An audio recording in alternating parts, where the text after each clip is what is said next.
Now then, the Jason Roberts Foundation in Grenada has been chosen to select a team to represent the Spice Isle at the Homeless World Cup, which takes place in Amsterdam in September. It's only the second time a country from the Caribbean has actually sent a side to the tournament, and the fact that the young people will travel to Europe to play makes it extra special. Well, Jason Roberts is, of course, a former Grenada striker who played for Blackburn, Wigan and Reading in the English Premiership. Jason Roberts, thanks for joining us on The Zone.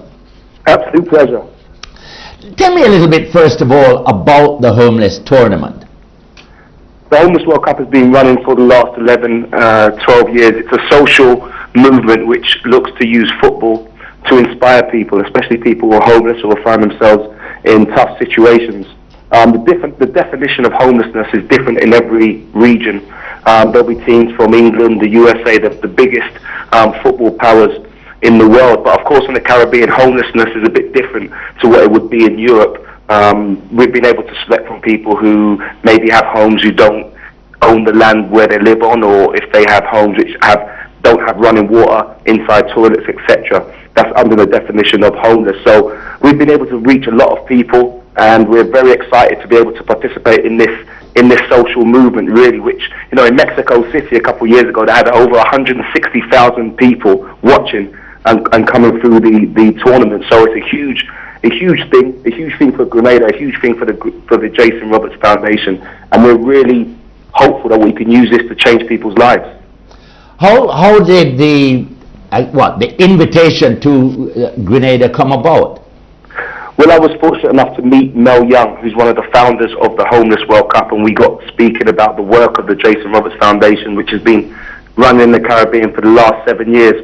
We use sport as a tool and a driver to change people's lives. And when we were speaking about the different projects that not only the foundation has done, but the Homeless World Cup has embarked on, it just seemed like a perfect fit. And it's quite a prestigious position for us to be a president's pick, which means that he has preferred us and given us the opportunity to try to get a team over to Amsterdam to participate in the 2015 Homeless World Cup. Now, to do that, we need support. We're still fundraising. We're still looking for support for flights, for kit, etc., etc.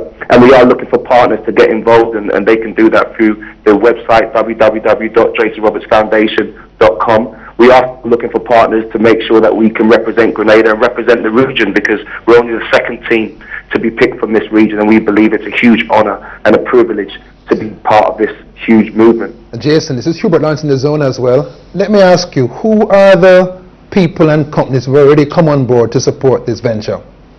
Well, at this moment in time, we haven't had any partners. We've, in the past, with our foundation, we've been very strong in fundraising in the UK because we have a UK arm, and then using those funds to attribute to our Grenadian programs. In this specific instance, we can't do that because England have an English team, and we're not allowed to fundraise out of our region. So we are appealing for local sponsorship, whether that be from Grenada or even from the region of the Caribbean, the wider region, because we can fundraise here. So this has really opened up a new avenue for us in terms of trying to gain support locally and within the region. Are you allowed to get money from the government? Yeah, well, we've written off to everybody. I'm sure we could be supported by the government. They have supported our programs in the past, and we really welcome any help. Any large company that would like the exposure that the Homeless World Cup gives you. I mean, its own YouTube channel, hundreds of thousands of people watch that, and of course the fantastic amount of people, like I said, over 160,000 people viewing the Homeless World Cup in Mexico City.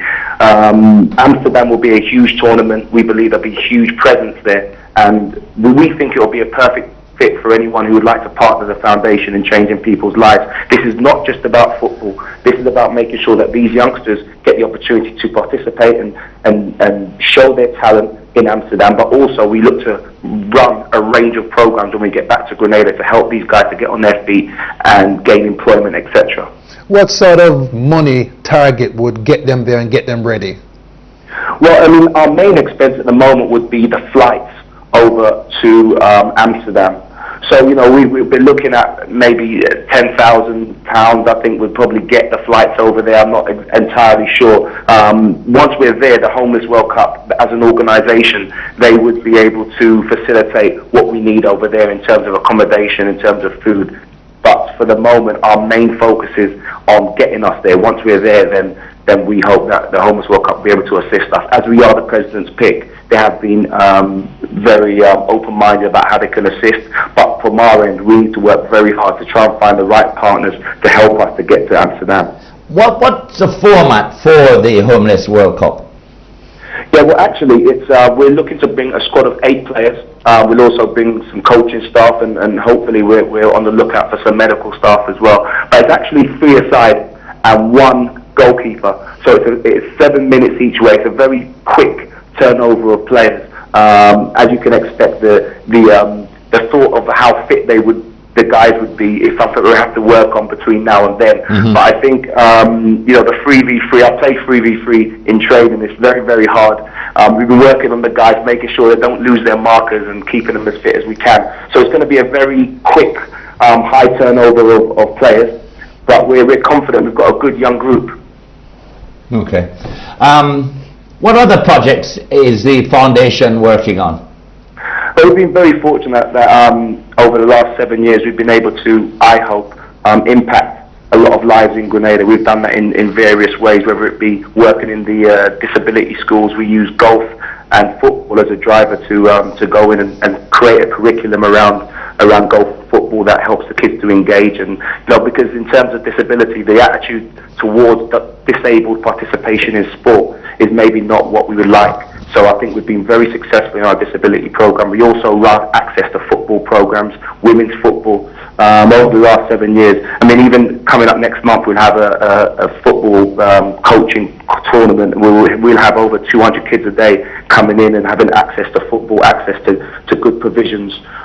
We've been running this for 7 years. We've had floodlight programs, we've had youth leagues, women's soccer, like I said earlier. But we aim to do more, and since my retirement, I've been very fortunate that I get to spend more time in Grenada. It's one of the main benefits of retiring is that I'm able to spend more time in Grenada. And now that I am here, I'm very keen to make sure that the foundation is as strong in Grenada and the Caribbean as it is in England. What's the reaction in Grenada, man in the street, to the work you're doing, Jason? Well, the reaction has been very, very positive. I think people have recognised that we're organised, that we have a good structure, that we have good people like Andre Patterson, who have been running our programme over here and giving us time and volunteers. I think it's been very, very positive.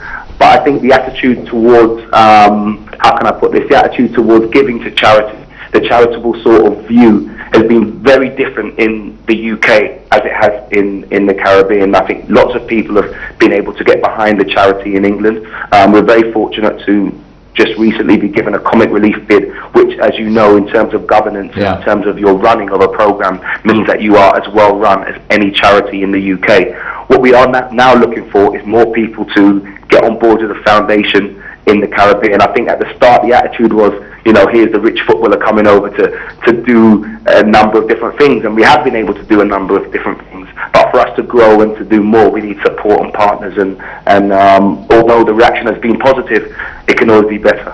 All right, Jason Roberts, I hope it does get better in the very near future. Thanks a lot for joining us on The Zone. Thank you. All right, Jason Roberts here, former national footballer of Grenada, and of course a Premier League player as well. We take a short break here on The Zone. We're back with more in just a moment.